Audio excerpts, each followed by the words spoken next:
Hello, আসসালামু আলাইকুম ভাই বোনেরা, কেমন আছেন? আশা করি ভালো আছেন। আজকে আমি খুবই মজাদার একটা রেসিপি নিয়ে আসলাম। সর্ষে আর পোস্ত,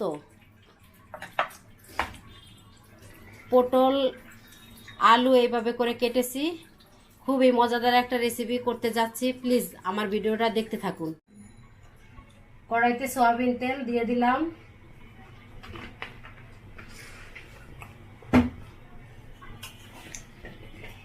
আলুগুলো এখন ভাজবো।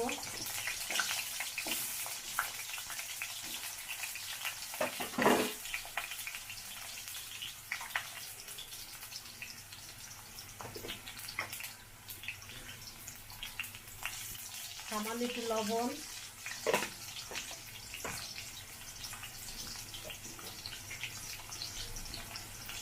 সামান্য একটু হলুদের গুঁড়া,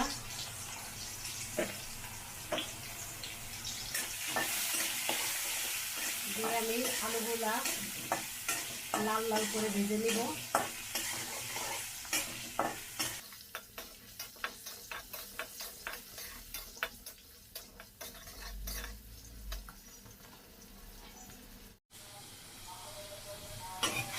আলুগুলো লাল লাল করে ভেজে নিয়েছি। এখন আমি পটলগুলো ঢেলে দিব।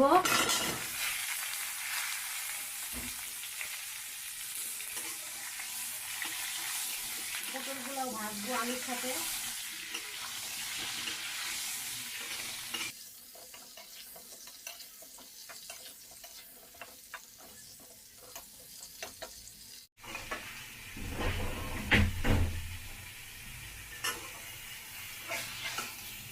আলু আর পটল এভাবে লাল লাল করে ভেজে নিয়েছি।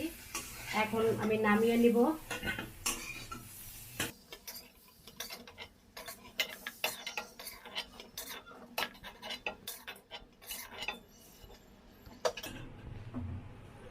কড়াইতে পরিমাণ মতন তেল দিয়ে দিব।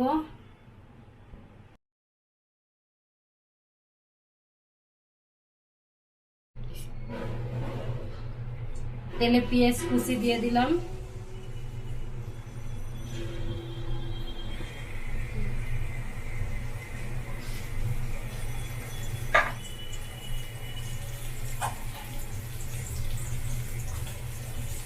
সাথে কিছু গরম মশলা, দুইটা তেজপাতা, দুইটা দারচিনি টুকরা, দুটা এলাচ আর দুটা লং, আর সামান্য কিছু কিছু গোটা জিরা, এটা দিয়ে দিলাম।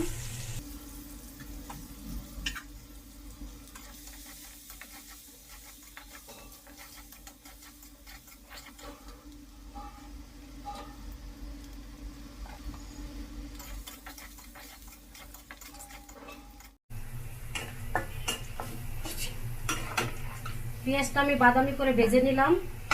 এখন রসুন বাটা আর আদা বাটা দিয়ে দিলাম।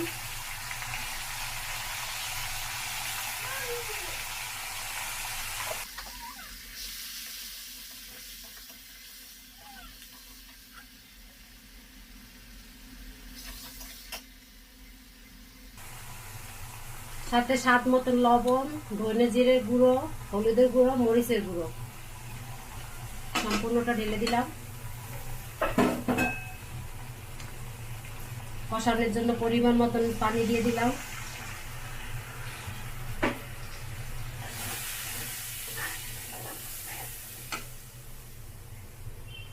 দুইটা টমেটো গ্রেট করে রেখেছিলাম, সেটা ঢেলে দিয়ে দিলাম।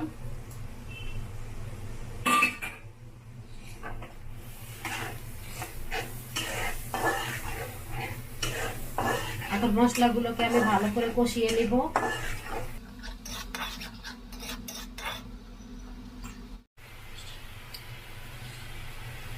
শিলপাটায় বেটে নিয়েছি পোস্ত আর সর্ষে বাটা, এটা ঢেলে দিলাম।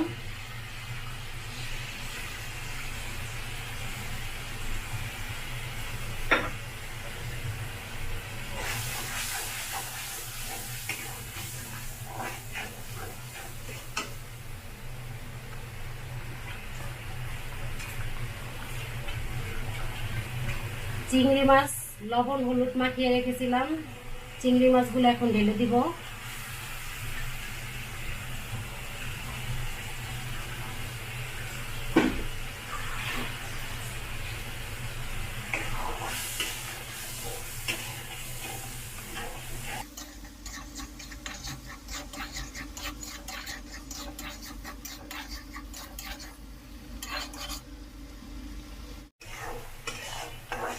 মশলাটা ভালো করে কষিয়ে নিয়েছি। এখন আমি ভেজে রাখা সবজিগুলো দিয়ে দিব।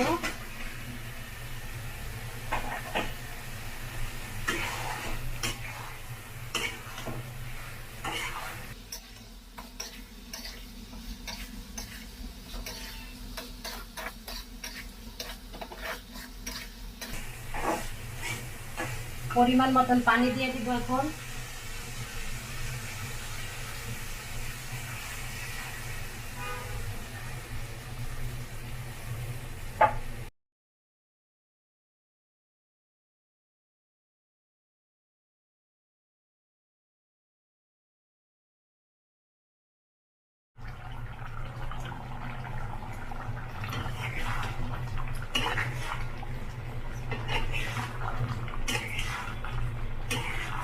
রেডি হয়ে গেছে আমার সর্ষে পোস্ত পটল চিংড়ি। এখন আমি সামান্য একটু গরম মশলার গুঁড়ি দিয়ে দিব।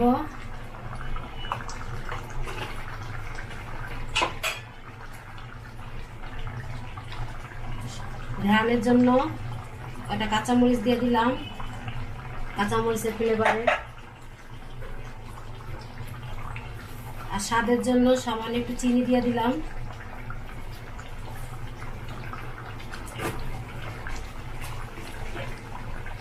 আর সাথে 1 চামচ পরিমাণ ঘি দিয়ে দিলাম।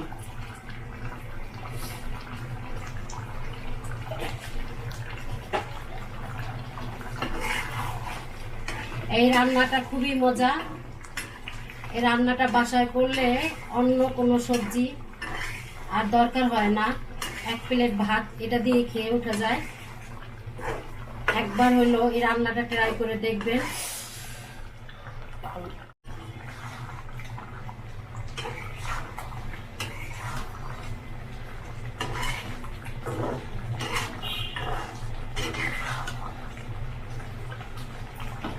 আমার রান্নাটা যদি ভালো লেগে থাকে তাহলে আমার চ্যানেলটা সাবস্ক্রাইব করবেন, আমার সাথে থাকবেন। আসসালামু আলাইকুম।